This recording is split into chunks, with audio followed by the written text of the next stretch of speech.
নমস্কার বন্ধুরা, আমি সুমনা। আজ আমি আমার জীবনের এমন এক গোপন অধ্যায় আপনাদের সাথে শেয়ার করতে যাচ্ছি, যা শুনলে হয়তো আপনারা আমাকে ঘৃণা করবেন অথবা কেউ আমার পরিস্থিতির কথা ভেবে শিউরে উঠবেন।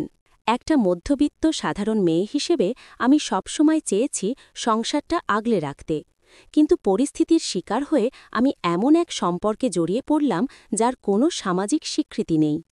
এই গল্পটা আবেগের, ভুলের এবং নিষিদ্ধ এক আকর্ষণের।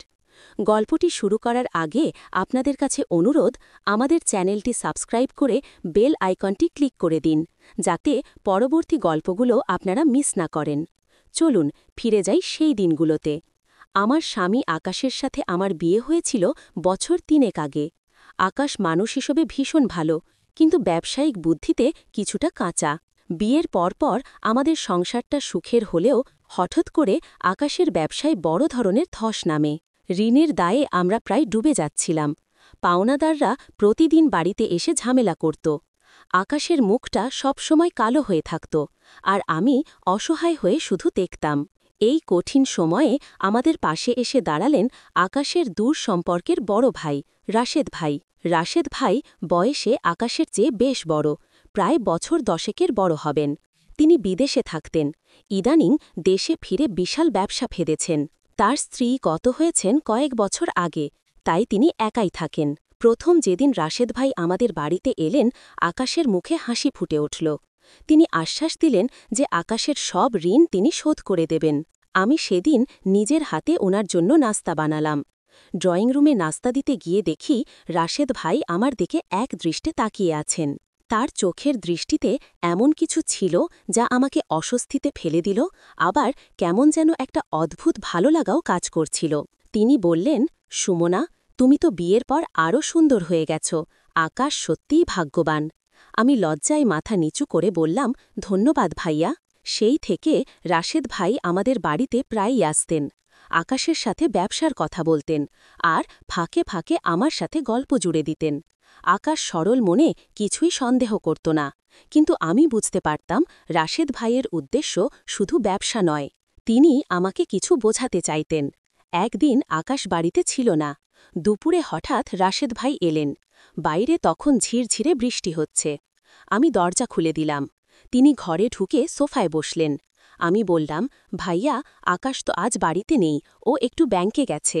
রাশেদ ভাই মুচকি হেসে বললেন, আমি তো জানি আকাশ নেই, আমি তো আসলে তোমার কাছেই এসেছি সুমনা। আমার বুকের ভেতরটা ধক করে উঠল। আমি আমতা আমতা করে বললাম, আমার কাছে কিছু দরকার ছিল। তিনি উঠে দাঁড়িয়ে ধীরে ধীরে আমার দিকে এগিয়ে এলেন। তার গায়ের দামি পারফিউমের গন্ধ আমার নাকে এসে লাগল। তিনি আমার খুব কাছে এসে দাঁড়ালেন, এত কাছে যে আমি তার নিঃশ্বাসের শব্দ শুনতে পাচ্ছিলাম। তিনি ফিসফিস করে বললেন, আকাশের ঋণের অঙ্কটা কিন্তু অনেক বড় সুমনা, প্রায় 10 লাখ টাকা। ও বেচারা এই টাকা শোধ করতে পারবে না, ওকে জেল খাটতে হবে। আমি ভয়ে জমে গেলাম। বললাম, ভাইয়া, আপনি তো বলেছিলেন সাহায্য করবেন। তিনি আমার কাঁধে হাত রাখলেন। তার হাতের স্পর্শে আমার শরীরটা কেঁপে উঠল। তিনি বললেন, সাহায্য তো করতেই চাই, কিন্তু বিনিময়ে আমি কি পাব? আমি বড় একা সুমনা। আমার এই নিঃসঙ্গতা কি তুমি একটু দূর করতে পারো না? আমি পিছিয়ে যাবার চেষ্টা করলাম, কিন্তু পারলাম না। আমার পিঠ দেয়ালে ঠেকে গেছে। রাশেদ ভাই আমার চোখের দিকে তাকিয়ে রইলেন। তার চোখে তখন আদিম এক নেশা। তিনি বললেন, তোমাকে যেদিন প্রথম দেখেছি সেদিন থেকেই আমি আর নিজেকে সামলাতে পারছি না। আকাশকে আমি টাকা দিয়ে দেব, ও জানবেও না, শুধু তুমি আমাকে একটু সময় দাও। এটা ছিল ইমোশনাল ব্ল্যাকমেইল। একদিকে আমার স্বামীর সম্মান, জেল খাটার ভয়, অন্যদিকে রাশেদ ভাইয়ের এই কুপ্রস্তাব। কিন্তু অদ্ভুত ব্যাপার হল, তার এই বলিষ্ঠ শরীরের সামনে দাঁড়িয়ে আমার নিজের ভেতরেও এক অজানা শিহরণ জাগছিল। স্বামীর দুশ্চিন্তা আর অভাবের সংসারে আমি নিজেও যেন ভালোবাসার কাঙাল হয়ে পড়েছিলাম। আমি নিচু গলায় বললাম, ভাইয়া, এটা অন্যায়। আকাশ জানলে?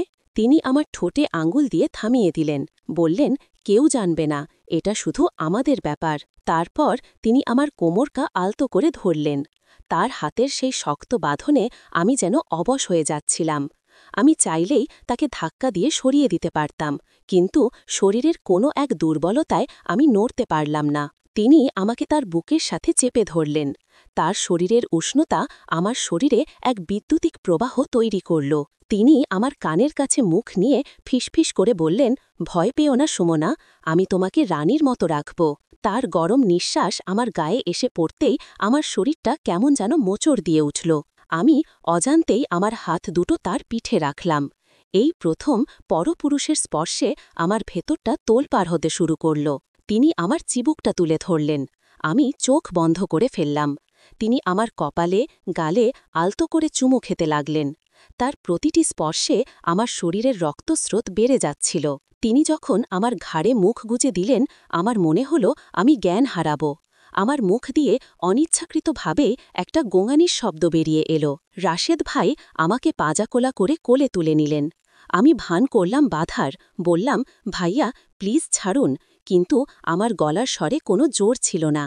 তিনি আমাকে নিয়ে শোবার ঘরের দিকে এগিয়ে গেলেন। বাইরের বৃষ্টির শব্দ আর ঘরের এই নিস্তব্ধতায় আমাদের নিঃশ্বাসের শব্দ ভারী হয়ে উঠছিল। বিছানায় আমাকে নামিয়ে তিনি আমার পাশে বসলেন। আমার শাড়ির আঁচলটা সরে গিয়েছিল।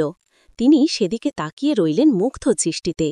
তার চোখের সেই লোলুপ দৃষ্টি দেখে আমার লজ্জা আর ভয় দুটোই লাগছিল, কিন্তু একই সাথে এক নিষিদ্ধ উত্তেজনায় আমি কাঁপছিলাম।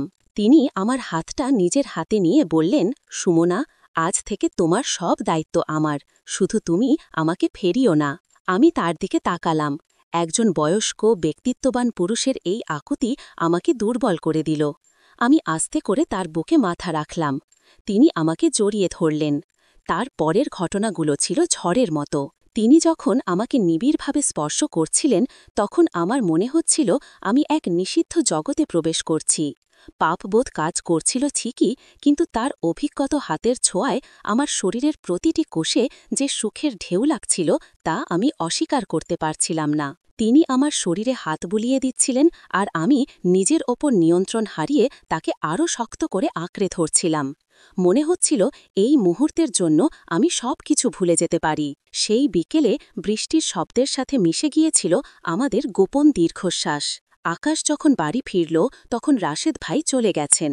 আকাশ খুব খুশি হয়ে বলল, জানো সুমনা, ভাইয়া ফোন করেছিলেন, কালই নাকি সব টাকার ব্যবস্থা করে দেবেন।